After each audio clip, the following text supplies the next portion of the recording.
So, Bo, being a part nitong Starkada, so kamusta?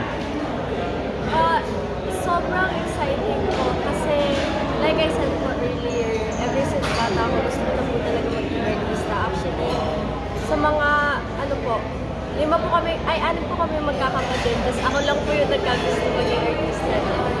So, hindi po siya dahil sinabihan lang ako nila mama at papa na maging artista din. Talagang gusto ko lang po talaga maging artista dati. Sinabihan mo sila? Nagpaalam kami? Opo, actually, si mama po kasi may production company lang po sila. So, dati may ano po, pasimple po ako nagtatanong sa kanya, ay mama, may bago pa po kayo ipoproduce na movie, gano'n. So, Sali mo naman ako, mga opo, ganon. ganun po. So actually, nag-ano na din ako ng supporting roles sa ibang films na pinuduce din ni mama. Bakit gusto mo? Sino mas idol mo sa pag-acting? Si mama mo, si papa mo, o si tito mo? Tito Herbert? Siyempre silang lahat po.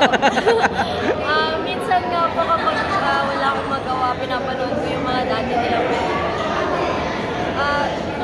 para sa akin po, sobrang sarap sa feeling na umarte. Kasi, yun nga, madami kang naikikwento, madami kang na-experience, lahat pwede ka maging, lahat pwede mong pagdaanan. Anong advice sa'yo ng papa mo, saka ng mama mo, pagpasok mo sa showbiz? Ang lagi po sinasabi sa akin ni Papa is, kapag umarte ka, just do it with all your heart. Be true to it, be true to the character, really. Basta commit lang po talaga. At sobrang sarap sa feeling ko kapag na-achieve mo na yung gusto mong Nakita ko yung mama mo kanina, andito rin yung papa mo. So, kamusta silang dalawa? Nagbatian ba sila? okay naman po sila. Good news Support sa sila akin. sa'yo kahit, di ba, nandito. Kanino ka unang nagpaalam na gusto mo mag-idolista? Actually po, I think alam naman na po nilang dalawa dati pa. Pero siguro parang kay mama na rin since siya ngayon may production company. So, like, nagtatanong po ako sa kanya kung pwede ba ako sumali. Ilang taong ka na ngayon? 17 po mag-18 sa lugar. So anong mga pwede mong gawin at hindi pa pwedeng gawin yung 17 ka pa lang ngayong nasa showbiz ka na? Syempre ano po, not just because sa age ko or pinagsabihin lang ako na bawal. Syempre sa sarili ko din po, ayoko muna ng mga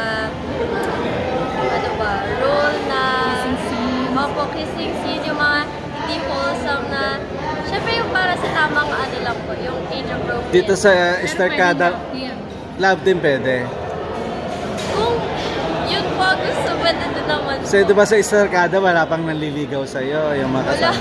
wala po. Pero may Friends crush po ka. kami lahat. Pero may crush ka. Ano po, si Daniel Padilla.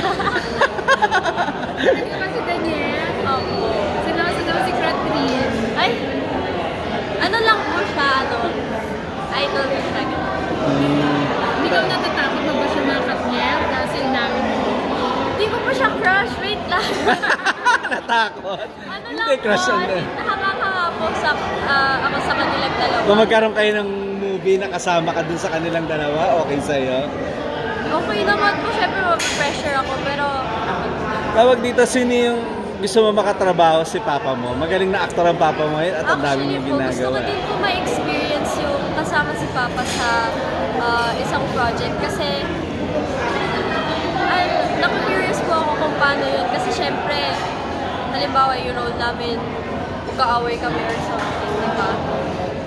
Pero ano po yun, malaking advantage din po na sila mama at papa kapag hindi ako sure kung paano gawin yung isang role, pwede ko lagi silang tanungin kung paano ba i-approach or Stage father or stage mother ba silang dalawa hindi sa'yo? naman po, ano lang po, nandyan lang po sila to support and kapag kailangan ko po ng advice. Pero hindi naman po sila nagiging stage one, na hindi sila nakikialam po. Ito may tatanong ako sa'yo. Boto ka ba para kay Tito Herbert mo kay Rufa bilang maging tita? Hindi ba dapat yan ako pirata? Ano po, actually, nakalamlan kung saan po sila masaya.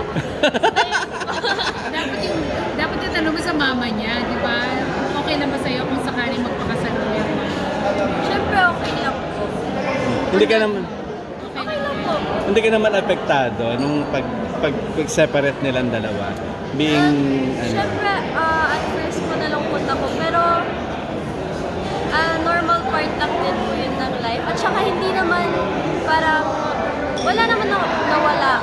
Kumbaga parang actually, mas lumaki lang yung pamilya namin. So, kanino ka mas close? Mama mo, papa mo? close ko naman po sila pareho, pero parang papa's girl po ako. Saan ka nakatira? Sa papa mo? Mama mo? mama ko. Ay, mama mo. Ayan.